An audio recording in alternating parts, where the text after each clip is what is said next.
So, who else struggles with migraine on a daily basis? Does that mean that I actually have migraine on a daily basis? I think I do. For the time being, for the last almost 1 week, I've been facing this migraine every single day. I'm not diagnosed of migraine because I haven't gone to a hospital yet for it. Every time it becomes unbearable, I just take half a pill of paracetamol or some painkiller like that, and then I sleep. Usually, it intensifies at night. It will start afternoon, and then if I have work, I'm there till 5 o'clock. And for some time, I'll be doing my activities at home after coming back from work. Then I'm on the bed after taking bath, so the pill and the rest will sort it out, and next day morning I'll be fine. That's the routine. It's really bad actually. I think, I don't know, how do they diagnose migraine? Do they take a scan of something? Do they take a CT scan or an MRI and then find that yes, it's confirmed that you have migraine? Or do they just say that you have migraine from the symptoms that you narrate to them? I'm not sure how it is. Maybe I should ask some doctor, or I should check online how the process is. And I don't know much about migraines that way. My mother says that she has migraine, so it must be something that I inherited from her. Mm, and I think my mother has got a lot of relief from it. It was very bad years back, but now she's fine. And she says that she can't go into much sunlight.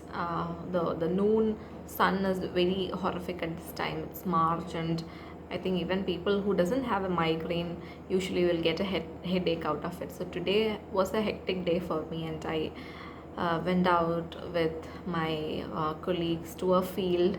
We were sun exposed for a long time, almost 2-3 hours. It has been. We were under the sun.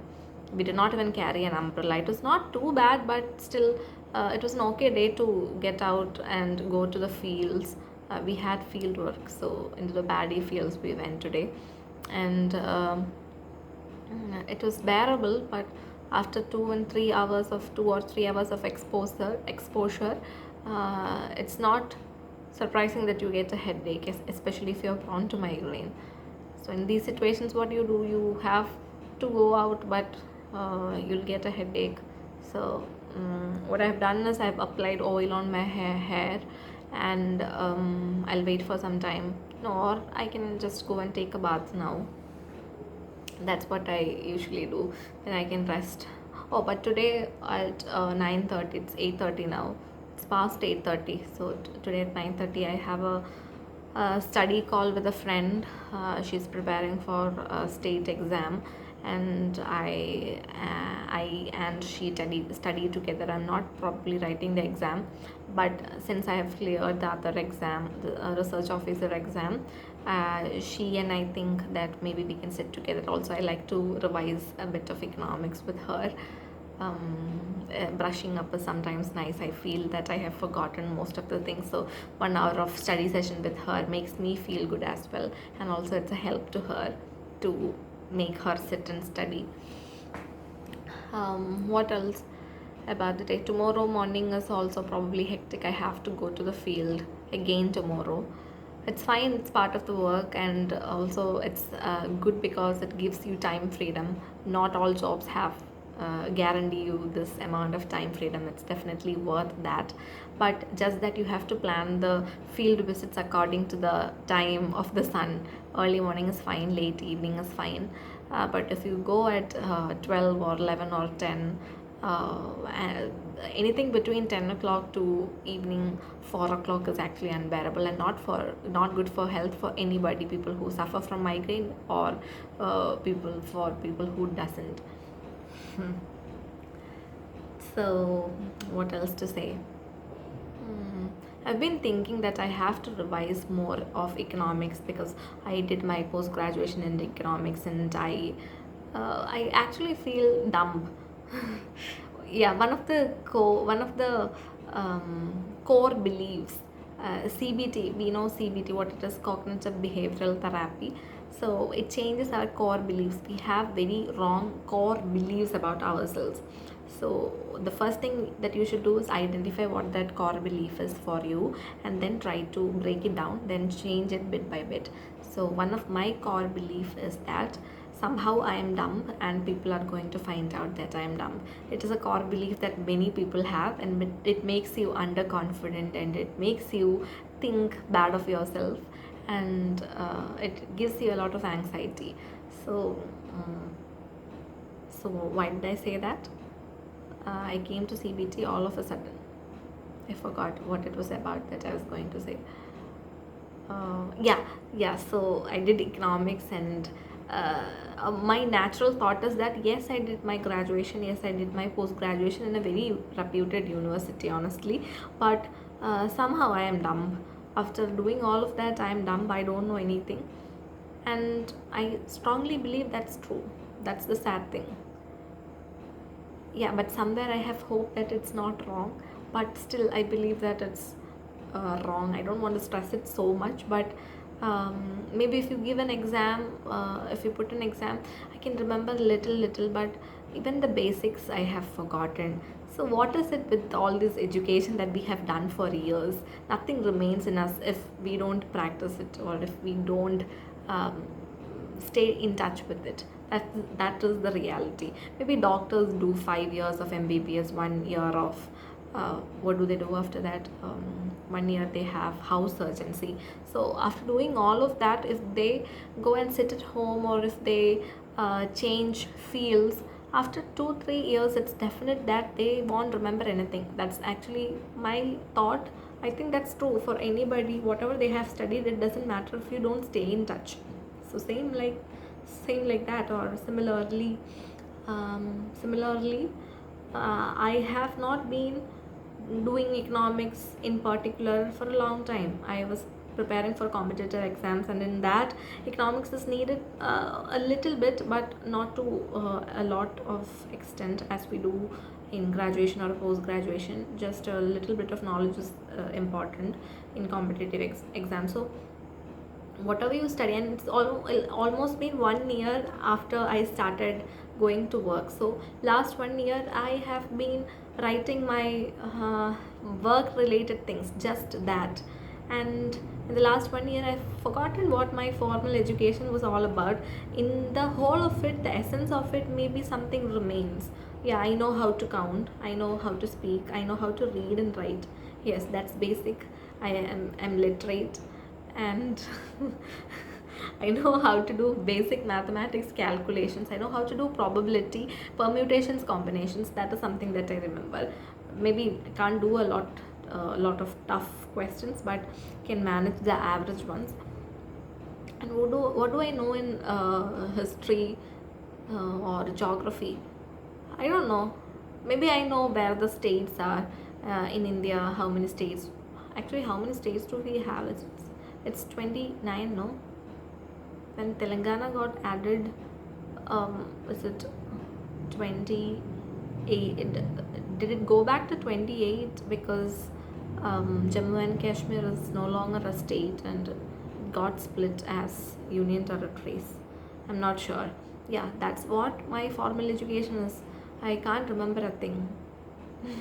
Maybe this is not included in the formal education. It comes under our general awareness. But what else do I remember about history? Do I remember about the great Indian freedom struggle? Do I know? Yes, I know who's Gandhi, who was Nehru, who was B.R. Ambedkar, who was Sardar Vallabhbhai Patel, but I don't know what he did.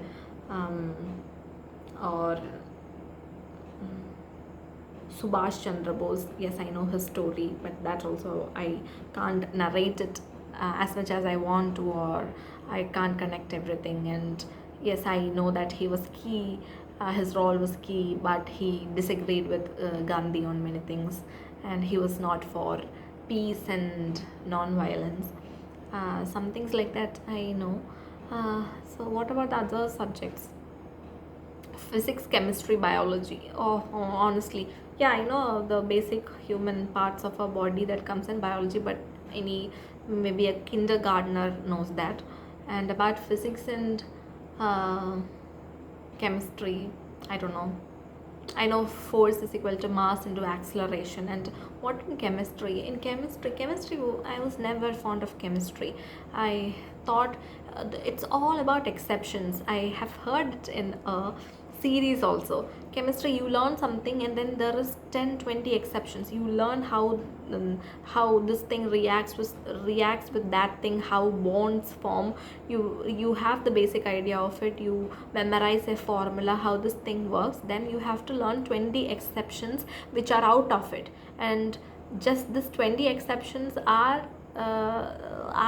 are the ones that you have to study in 11th standard, and in 12th standard you have 40 exceptions, and god knows there might be infinite exceptions when you are out in the real world.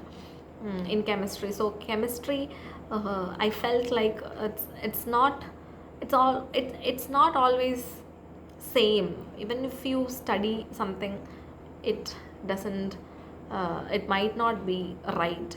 It is not like equations. In math we have equations, and we know this side is equal to that side, and it's never changing. If you put something from this side to this side, something will be reduced here and something will be increasing here. That equality and that equal sign doesn't apply in mathematics. In physics also, I think it works. There isn't much exceptions as such. So that's all about my formal education. What else did I learn? Yes, one thing that I did not learn from my school and from the formal education is the skill of communicating with people, the basic skill that we all need. That's why I'm doing this right now. I'm talking to people. I'm trying to get rid of my stage fear. I get nervous when I have to talk to people. I want to be confident, cool, and I want to crack jokes on a stage. Is that too much to ask for? I want to stand and I want to start a presentation by cracking a joke. I want to make everybody laugh, not by making them see that I am dumb. In that way, I don't want to make them laugh, but I want to crack intelligent jokes, at least neutral jokes. I don't want them to laugh at me. Yeah. So basic communication skills without fear is something that I wanted to get from my formal education, but that did not happen. Yeah. What else did we have? English was a subject that we learned from first standard to 12th standard, and in degree we have it. In post graduation we did not have it. Yeah, till graduation we have English as a subject to learn in school and college. So did I learn much? The syllabus, I think, definitely I don't remember any. Maybe I remember few stories that I learned from English textbooks, but what remains, maybe I can speak a bit because of all those classes.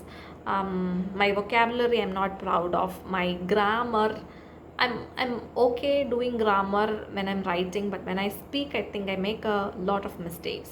Vocabulary I'm weak at, even though I have tried to read a lot of things. I have tried, maybe I have started more than 10 books from my first standard to maybe just 2 years back. I have taken books and started. Yeah, this is going to be my vocabulary book. Whatever I read, whatever I don't know, whichever word comes new to me, I'll write it. I'll write the meaning. I'll write a sentence in which I can use this word. I have taken books like that, but maybe once or twice a book has gotten, I have written things more than 5 or 10 pages. Otherwise it stays at first or second page, and still now when I read, I sometimes check the meanings, but I don't write it anywhere. But I don't know when and where to use it, and I forget. The only good thing that it does to me is that whenever I learn new words, maybe while reading, it comes to me again, and then in some situations I can recollect what is the meaning, and I don't have to look again for the meaning. That's the only good thing that happens. But I have never reached a position where I can inculcate that word into my speeches. Inculcate is a good word. Yes. Okay, that's all about today's rant. It was an okay rant. I'm happy because I could record for almost 15 minutes. I was a little disappointed yesterday because I tried recording after 2 weeks and I couldn't go past 3 or 4 minutes. I tried so hard. I was looking at the time, and then all I could see was like 1 minute 30 seconds, 2 minutes, 2 minutes 30 seconds. I was trying to extend time, but that was not happening. But today I was going with the flow, and I reached 15 minutes continuously. I am glad that I did, because I've been talking, talking, and talking. I want time to pass when I'm talking to you. That's what I want to happen on a stage also. Somebody asked me to introduce me, I stand up and start talking, and yes, after 2 3 minutes they say yes, concluded. I'm not, I don't, I want to be at that position, I know that it's not right, but in my, wherever from I stand, I struggle to extend my speeches. Whenever I have to say, it is always less than 30 seconds, 45 seconds. I want to be comfortable there, and then I forget about the time. I'm speaking and then time passes by itself. I'm in the flow. Yes, people who have trouble talking talking on a podium or talking on a stage often has can relate to these feelings. I sometimes listen to videos, no, to audios in YouTube. It's freely available. Affirmations which will help you get rid of your public speaking anxiety. Meditations which will help you get rid of your public speaking anxiety. These things are available, and it has good amount of views, not lakhs of views, maybe 50,000, 60,000 views it has. And and in one of the comments that I recently read, I read one person commented that how I wish public speaking was my second nature. How I wish if it was so easy for me. How I wish if it came so naturally. That's the feeling of most of us. And someday, maybe in the future, we will be there. At least we'll get better. So let's hope for the best. All my fellow glossophobians, we have a way out of this, and we will come out of it definitely. That's what I want to tell you all. And I'm happy that I did this today. So thank you, and have a great day or great week. Bye.